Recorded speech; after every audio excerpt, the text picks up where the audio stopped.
বন্ধুরা, এর আগের ভিডিওতে আমরা ডট ডায়াগ্রাম বা বিন্দু মানচিত্র সম্বন্ধে জেনেছিলাম। আজকে আমরা জানব স্ফিয়ার ডায়াগ্রাম। সংজ্ঞাটা পড়ে নেওয়া যাক।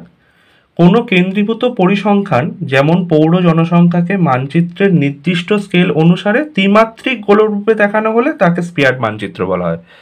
এর আগের ভিডিওতে আমরা জেনেছিলাম যে গ্রামীণ জনসংখ্যার ক্ষেত্রে সাধারণত ডট ডায়াগ্রাম বা ডট মানচিত্র দেখানো হয়।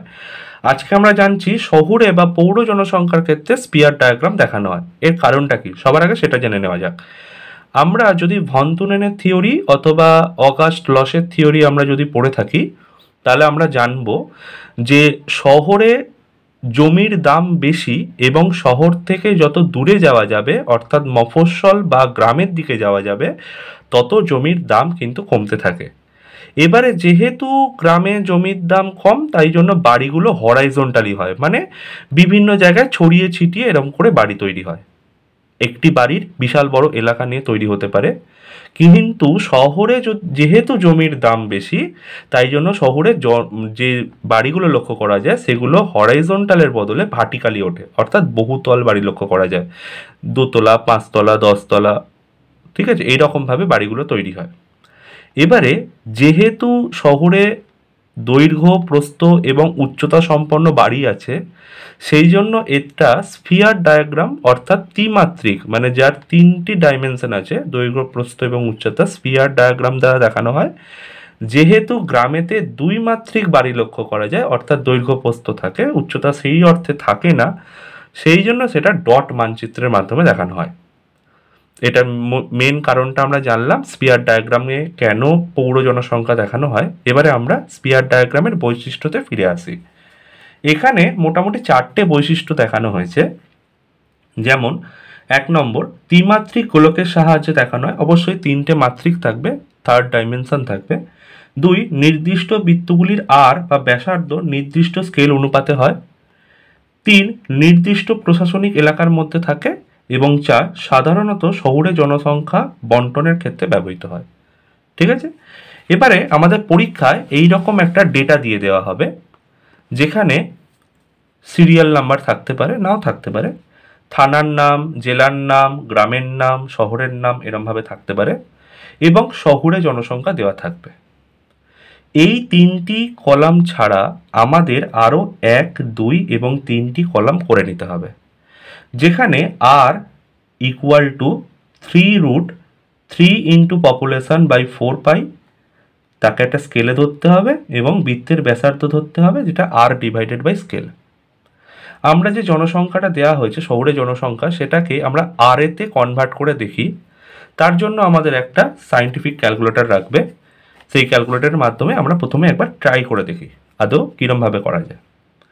তো এখানে দেখো, তোমরা দেখতে পাচ্ছ শিফট বাটনটা ইয়েলো কালারের হয়ে আছে এবং আলফা বাটনটা রেড বা পিঙ্ক কালারের হয়ে আছে।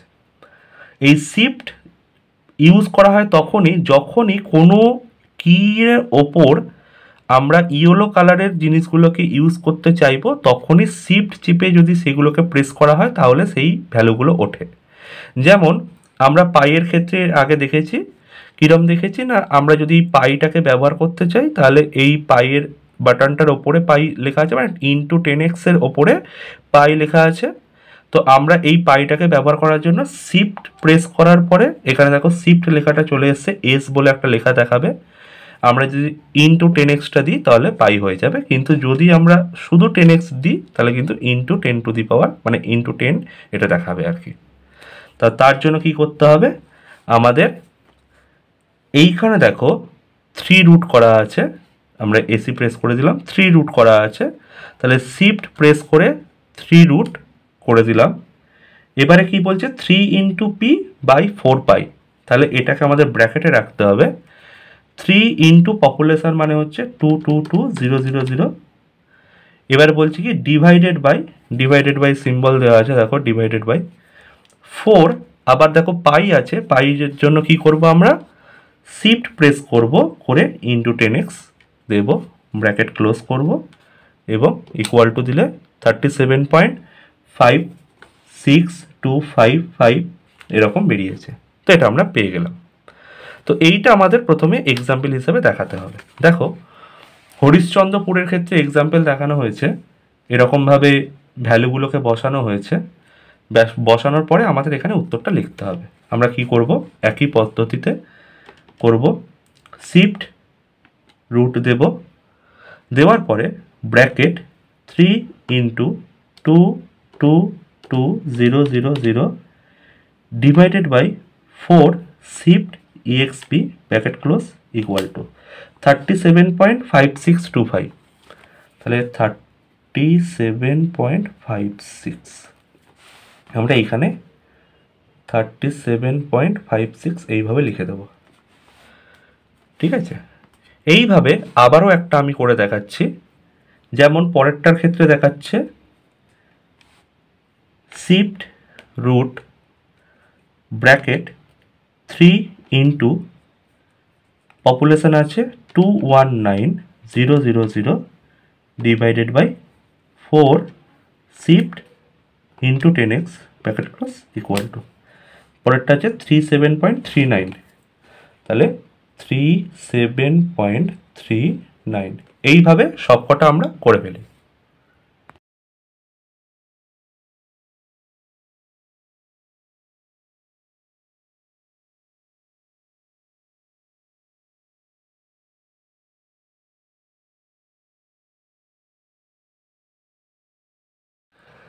আমাদের একটা গ্রাফিক্যাল স্কেল ধরে নিতে হবে। এক্ষেত্রে সব থেকে ম্যাক্সিমাম ভ্যালু 4,51,000, এইটা ম্যাক্সিমাম ভ্যালু, এবং সব থেকে লোয়েস্ট ভ্যালু হচ্ছে 1,42,000।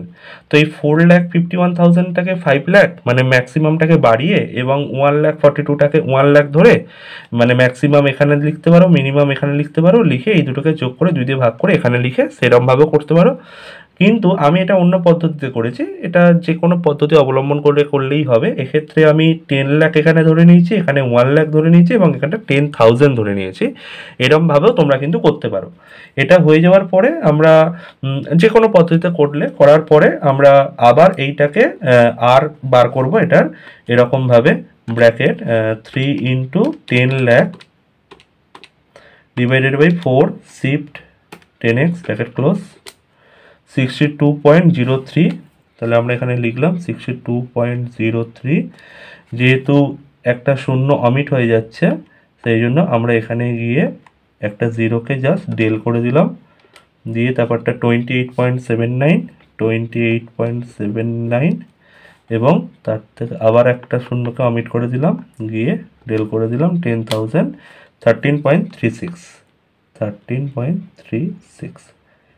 এরমভাবেও তোমরা করে নিতে পারো। এটা কোনো ম্যান্ডেটারি বিষয় না, তোমরা তোমাদের সুবিধা মতো যেটা করার হবে করে নেবে, অসুবিধা কিছু নেই। এবারে আমাদের স্কেল ধরতে হবে। এক্ষেত্রে তোমার একটা কথা বলি, তোমরা এটাকে কমন হিসাবে ধরে নিতে পারো। এর আগের ভিডিওগুলোতেও আমি এরকমভাবে তোমাদেরকে বলেছি কমন হিসাবে ধরে নিতে পারো, এক্ষেত্রেও কমন হিসাবে ধরে নিতে পারো।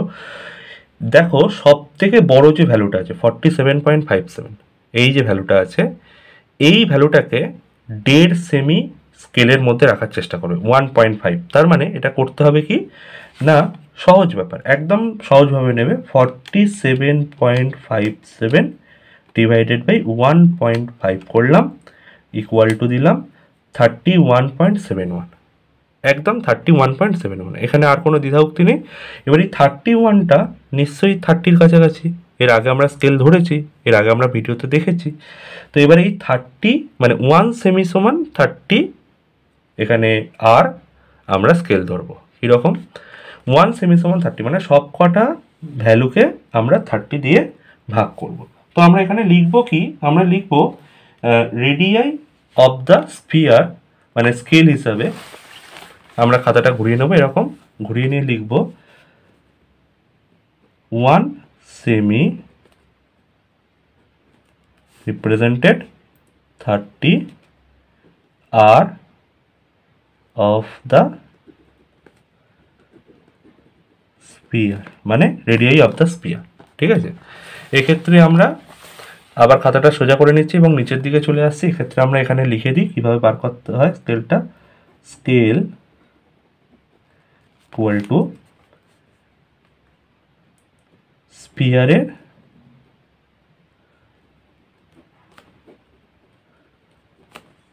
মান এখানে হচ্ছে মোট মান ব্র্যাকেটে আর ইন্টু 1 একক নিচে নির্দেশিত স্কেল।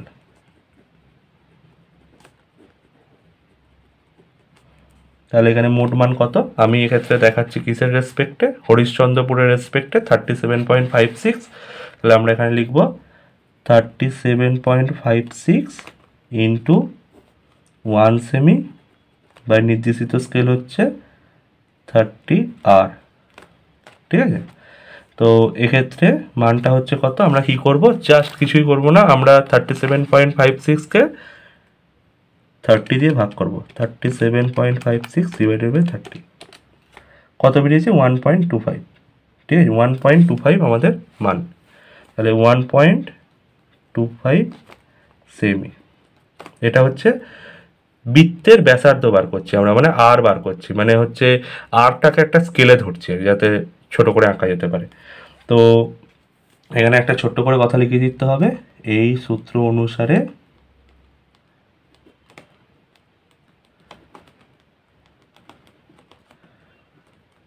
বৃত্তের ব্যাসার্ধ ব্র্যাকেটে আর বাই এস এ মান লিপিবদ্ধ করা হলো। ছোট্ট কথা কিন্তু সঠিক কথা। তো এই রকমভাবে প্রত্যেকটা ভ্যালুকে আমরা কি করব, এখানে বসিয়ে দেবো। ঠিক আবার 37.39 ডিভাইডেড বাই 30 1.246 মানে 1.25, এটাও 1.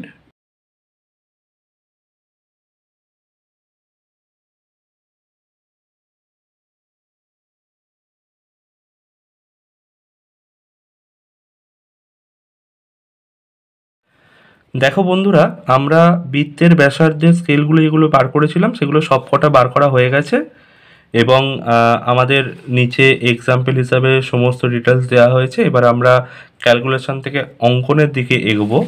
অঙ্কনের ক্ষেত্রে আমাদের এই রকম একটা ম্যাপ প্রোভাইড করে দেওয়া হবে, যে ক্ষেত্রে আমাদের থানার নামগুলো এরমভাবে পাশে দেওয়া থাকতে পারে, যদি না থাকে তাহলে তার বিকল্প কোনো ব্যবস্থা থাকবে।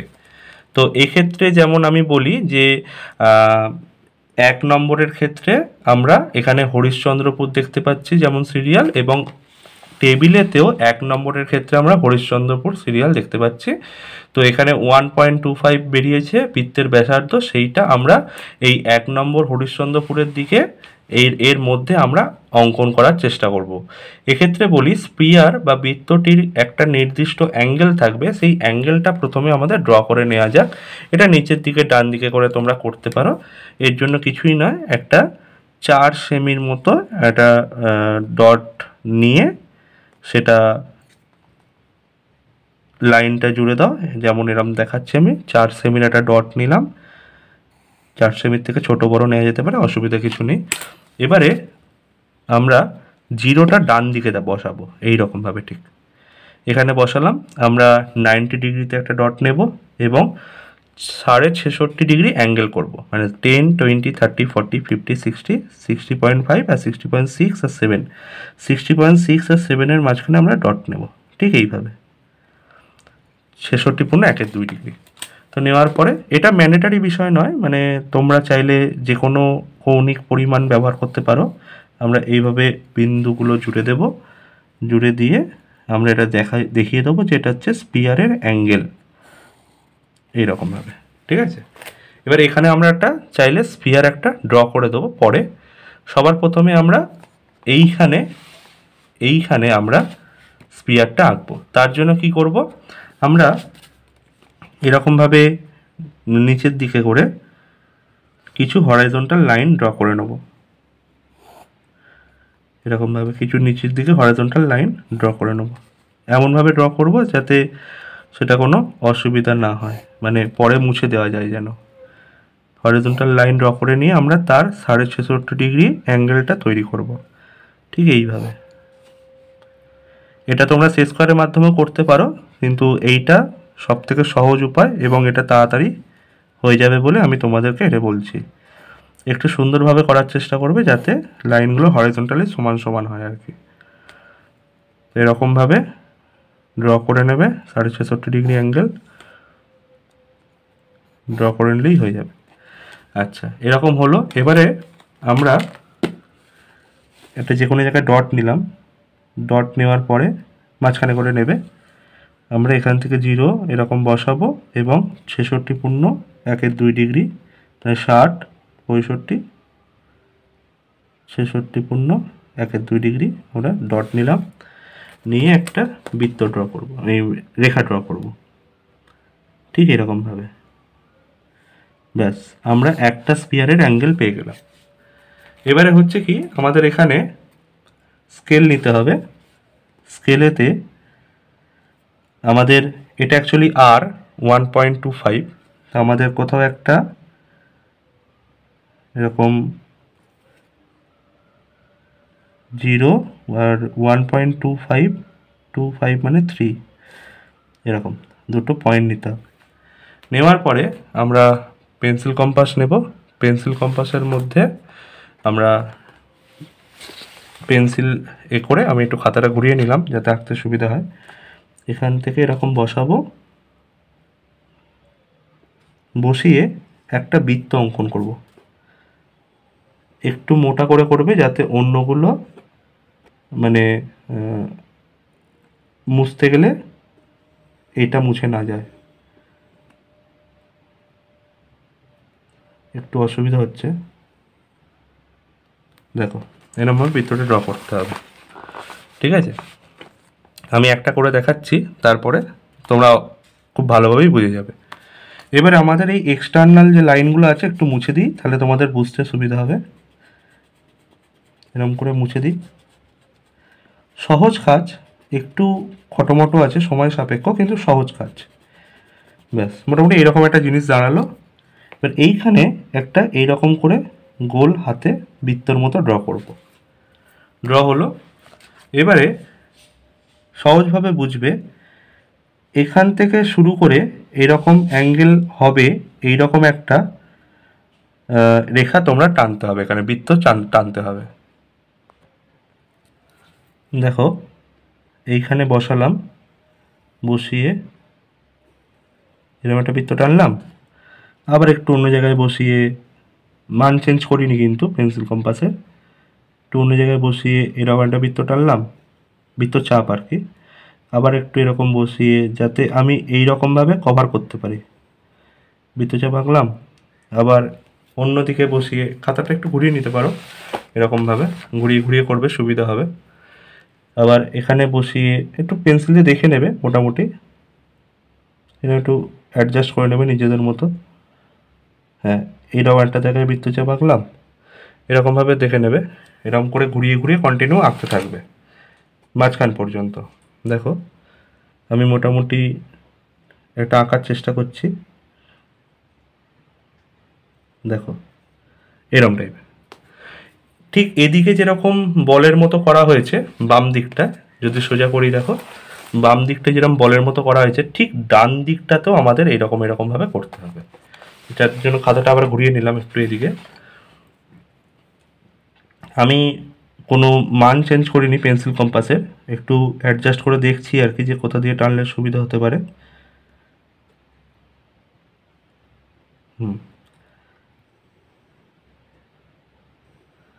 দেখো এরকমভাবে একটা টানলাম, দ্বিতীয়টা আবার এরকমভাবে একটা টানলাম, তৃতীয়টা এরকম ঘুরিয়ে ঘুরিয়ে একটুখানি বুঝে বুঝে টানতে হবে। এরকম একটা করলাম, খাতাটা একটু ঘুরিয়ে নিতে পারো, ঘুরিয়ে ঘুরিয়ে প্রতিটা স্পিয়ার এরকমভাবে করতে হবে আর কি।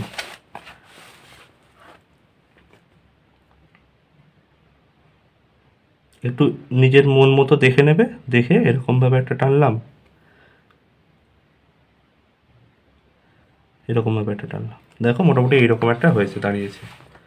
ঠিক আছে, এবারে কি করতে হবে, এটা পৃথিবীর একটা রূপের মতো ধরা পড়েছে, আমি আরও এক্সেস লাইনগুলো মুছলে তোমরা ভালো করে বুঝতে পারবে। চেষ্টা করবে যতটা আবছা করে লাইনগুলো টানা যায়, তাহলে এটা পরবর্তীকালে তোমাদেরই সুবিধা হবে। ভেতরে এগুলো একটুকুনি মুছে দেবে এরকমভাবে, ঠিক আছে। এবারে হচ্ছে কি, আমরা খাতাটা ঘুরিয়ে নেব। ঘুরিয়ে নিয়ে কি করব, এই মাথা থেকে, এই অ্যাঙ্গেল বরাবর মাথা থেকে একটু মানটা ছোট করে নেব, নিজের মন মতো একটু ছোট করে নেবে, নিয়ে এরকমভাবে বৃত্তচাপ দিয়ে আঁকতে হবে, মোটামুটি একটা সমান স্কেল অনুযায়ী। একটু দেখে নেবে, ঠিক এরকম একটু ছাড়া ছাড়া করে দেখো, এরকমভাবে। নির্দিষ্ট মান নেই, চেষ্টা করবে যাতে সমান হয়, এরকম। যদি কোথাও কোনো কিছু মুছে গিয়ে থাকে তাহলে হাত দিয়ে একটু আবছা করে জুড়ে দেওয়ার চেষ্টা করবে এরকমভাবে। এই পুরো কাজটা তোমরা হাতেতেও করতে পারো, মানে পেন্সিল কম্পাস ব্যবহার না করে পুরো কাজটা হাতেতেও করতে পারো। ঠিক এইভাবে করার পরে আমাদের সমস্ত স্পিয়ারগুলোকে এরমভাবে ড্র করে নিতে হবে, সমস্ত স্পিয়ারগুলোকে 2, 3, 4, 5, তাহলে আমরা সেভাবে করে নিই।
দেখো বন্ধুরা, আমাদের স্পিয়ার ডায়াগ্রামগুলো অঙ্কন পদ্ধতি কমপ্লিট হয়ে গেছে। এবারে আমাদের নিচে দেখো স্পিয়ারের কৌণিক মান করা হয়েছে এবং প্লাসে একটা প্লাস সিম্বল টানা হয়েছে, যেখানে আমরা গ্রাফিক্যাল স্কেলটা করব। তোমরা পাই ডায়াগ্রাম এই আমার চ্যানেলে দেখেছো, পাই ডায়াগ্রামের গ্রাফিক্যাল স্কেল যেরকম হয় এখানেও ঠিক সেরকমই হবে। তো আমরা এবার গ্রাফিক্যাল স্কেল করব এবং স্পিয়ারে একটু স্কারলেট কালার, অর্থাৎ রেডের হালকা ভাব, যেটা এখানে পশ্চিমবঙ্গের ক্ষেত্রে দেওয়া হয়েছে, এরকম রেডের হালকা ভাব কালার দিয়ে আমরা এটাকে কালার করে নেব, ঠিক আছে। এইরকমভাবে কালার করে নিলেই আমাদের আঁকাটা কমপ্লিট হয়ে যাবে।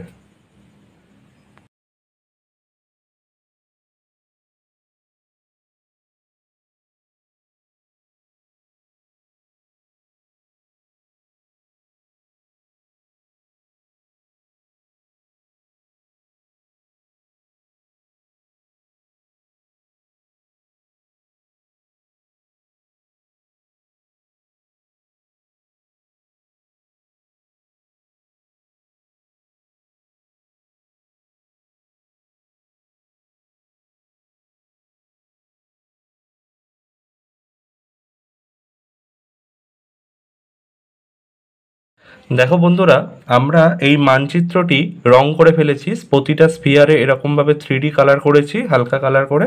তোমরা চাইলে এটা একটু ডিপ কালারও করতে পারো, এবং একটা গ্রাফিক্যাল স্কেল করা হয়েছিল তাতেও কালার করা হয়েছে, স্পিয়ারের কৌণিক মান বা নির্ণয় করা হয়েছিল তাতেও কালার করা হয়েছে, এবং একটি হেডিং দেওয়া হয়েছে যেখানে লেখা হয়েছে স্পিয়ার মানচিত্র মালদহ জেলার শহুরে জনসংখ্যার প্রকৃতি 2001 সাল।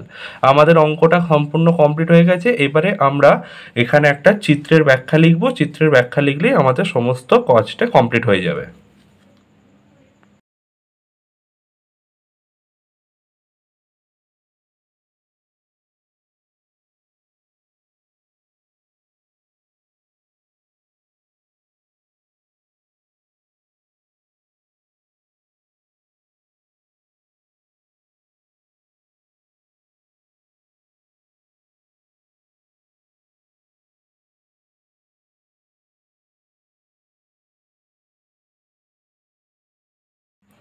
বন্ধুরা, আমরা একটা চিত্রের ব্যাখ্যা লিখেছি, যেখানে লেখা হয়েছে প্রদত্ত মানচিত্রে সমগ্র মালদহ জেলার 10টি পুলিশ স্টেশনের 2001 সালের শহুরে জনসংখ্যা দেখানো হয়েছে।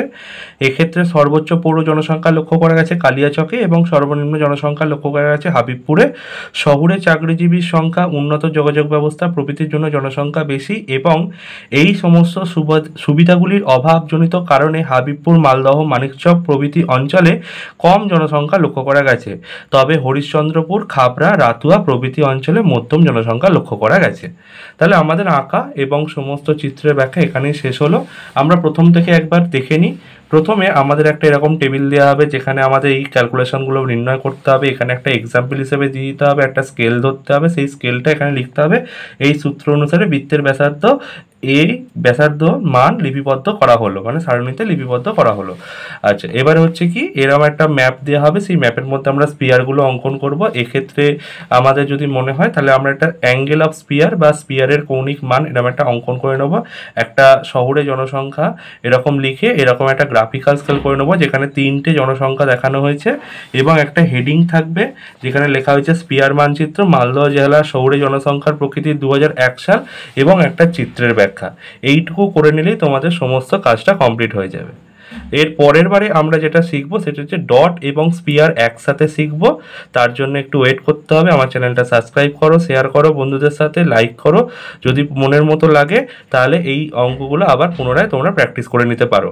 তাহলে আরেকটু ওয়েট করতে হবে, যেটার পরে আমরা এই অঙ্কটার পরে আমরা কিন্তু ডট অ্যান্ড স্পিয়ার ডায়াগ্রামটা শিখবো। আজকের মতো এখানেই। Thank you.